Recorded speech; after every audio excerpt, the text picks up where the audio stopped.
So I came here to Czechia, to Prague from Poland by an 8-hour train, and by my standards it's not much. It is my first time visiting this country and I am so excited to share my impressions with you. Today I will walk around Prague, try local food, give food to local river dwellers, and compare Russian and Czech languages.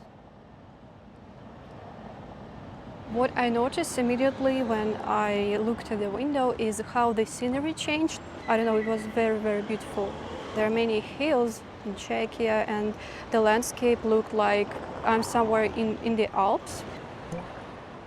Okay, maybe not the Alps, but still these houses look so neat and clean. Look, they even have a trampoline. My standards are so low after seeing Russian destroyed villages. Anyway, this is the train bathroom. I also visited a buffet and the experience was nice overall, except of the moment when I thought that my carriage was disconnected from the train. First, the train stopped and I saw this. They disconnected something and the train started moving in the opposite direction, so I was scared that I was going back to Poland. Dámy a pánové, příští stanice Olomouc hlavní nádraží, pravidelný příjezd v 19 hodin 14 minut. Ladies and gentlemen. But then I realized that we were still heading in the right way, and apparently this happened because we crossed the border of Poland and Czechia, and the railway is quite curved, so at some point we went backwards. I don't know how it works, but finally I arrived. I already checked into this apartment, but the check-in process was way better here. I just got the code from them and checked in. I was still traumatized from that situation in Poland when the apart hotel staff didn't send me the door code, and for many hours I could not check in. But here in Czechia, I checked in successfully. I'm sorry, that wordplay was inevitable. Experience is more pleasant, I would say. They also left for me some croissant and the city map. And the concept is quite interesting. So each apartment is devoted to some particular Czech famous person. So this is Jaromír Jágr, hockey player. Everything is about him. I committed a crime today. I ordered a taxi in Prague, in the city which is considered one of the best cities for public transportation, which is a very pedestrian-friendly place. And ironically, I ordered the taxi because I was late for a walk-in city tour that I booked. But yeah, I don't want to be late, that's why I went there by car. So there was a group of tourists and the tour guide shared some tips. For example, he told us about tourist traps and that some souvenir shops sell cannabis cookies, which is not true, and they don't contain marijuana because it's prohibited in this country, but yeah, they still sell it. The excursion was quite informative. I learned about the Czechoslovak Socialist Republic and how it moved toward liberation from the communist regime. I also learned that there is a surprising amount of beautiful architecture left here, because during World War II, Prague wasn't as affected by bombing as many other European cities were.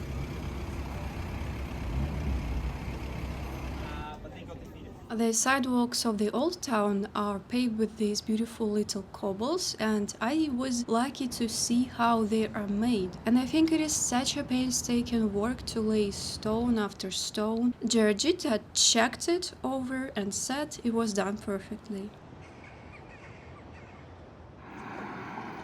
This is how they fight with the street ads here. You see, this is special covering, like sand, so that stickers wouldn't stay here. Although I don't know how did they place this one, but apparently this sticker is allowed to be here, and others, you see, there is no advertisement.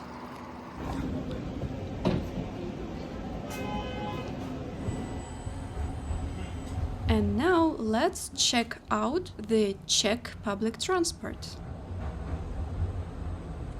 I made sure that Prague transport network is one of Europe's best and most reliable. It consists of metro, trams, buses, and even ferries. Also, I was surprised to learn that nutrias live in the Vltava River. Feeding these cute rodents is very popular with tourists, so that's exactly what I did.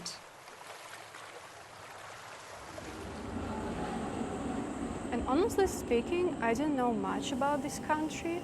The only thing I heard when I was still living in Russia and studying in my university is that it is actually very common for Russians to apply to Czech universities.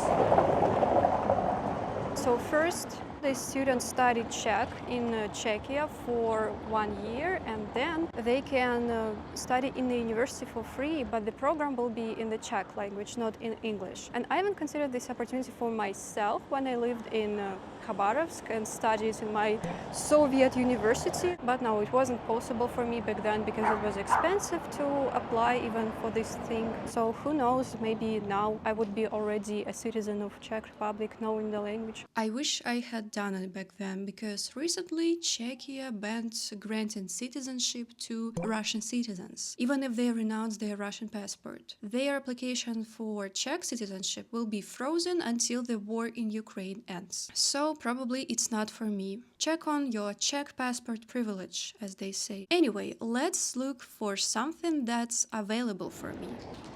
Wow, here you can buy cigarettes in the vending machine. What? You can pay by card and choose what you want. Here's some other initiative. You can leave your old clothes here and they will recycle it or donate or maybe sell in the thrift store. It's so cool.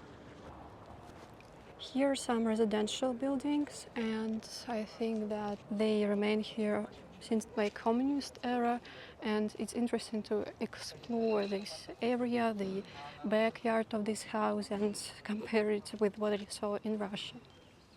Even if there are high-rise apartment buildings here in Prague, they are mostly not higher than 5 floors or 8 floors, which I think is a very good compromise between endless suburbia and 50-floor buildings that are built now in Russia. I mean, residential buildings. It's what really pisses me off, but nobody cares and they continue to do this. In the outskirts of big cities in Russia, they build these ant houses, as we call them, and usually it is done due to the construction lobby. You know, it is profitable for them to build such houses without any additional infrastructure, just houses. And these areas are very uncomfortable to live in because there is a shortage of parking spaces, kindergartens, schools, and green areas. Developers simply make more money, and the Russian law does not regulate this in any way. That's why I really like the low-rise buildings I saw on Prague's skyline.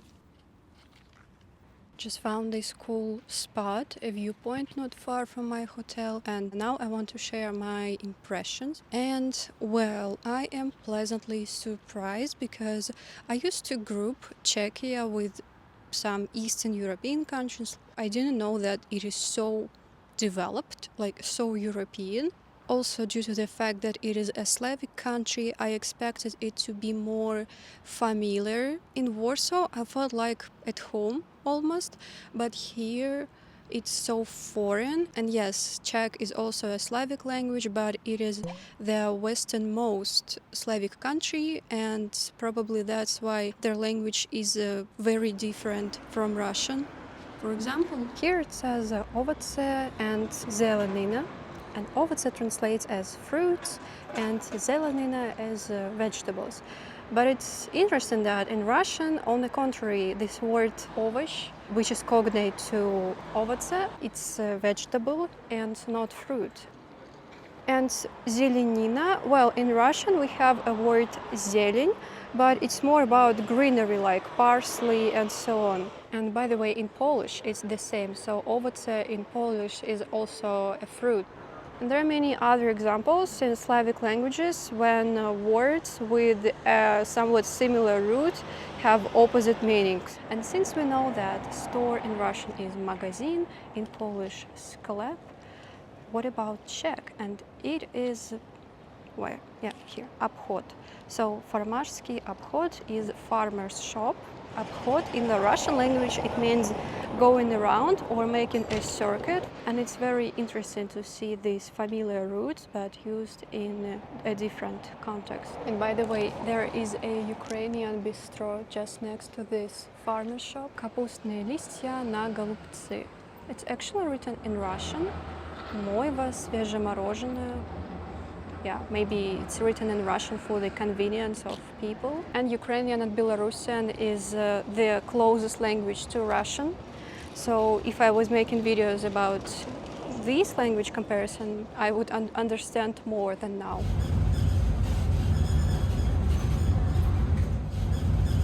This trip made me realize that in addition to Russia, there are other countries where Slavic languages are spoken, and that these countries can be very different from what I'm used to. For example, people here are very welcoming. I mean, I didn't have much experience of communicating with them, but even hotel staff or waiters and waitresses, they are very smiley. It feels more Western, more globalized, probably because they are used to tourists more than in Warsaw, for example. And another thing that is different from Poland or Russia or Georgia is that stores here seem to be more like niche. I see mostly small shops not belonging to some big chain. Obviously there are Lidl and Alberts and other supermarkets, but here it feels cozier, at least on the street where I live.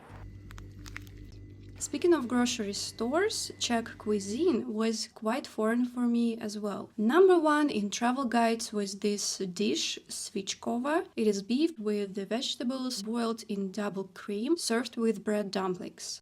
I apologize to all Czech people for eating this dish in a train buffet and not in a decent restaurant, but even there it was amazing. I also ate this soup in a cafe and something else. I don't know its names. If you know, please write it in the comments. What is more, I learned about the existence of the local kofola. It was introduced in communist Czechoslovakia in 1960s to compete with Coca-Cola and Pepsi, which became available several years later. And now it is still very popular in Czechia. These were my adventures. I checked off everything on my Czech to-do list, but of course I want to come here again. So thank you for watching this video. I hope that it was interesting for you. Like this video, subscribe to my channel and write your comment. If you want to support my channel additionally, you can become my Patreon or YouTube sponsor. Goodbye. Пока-пока.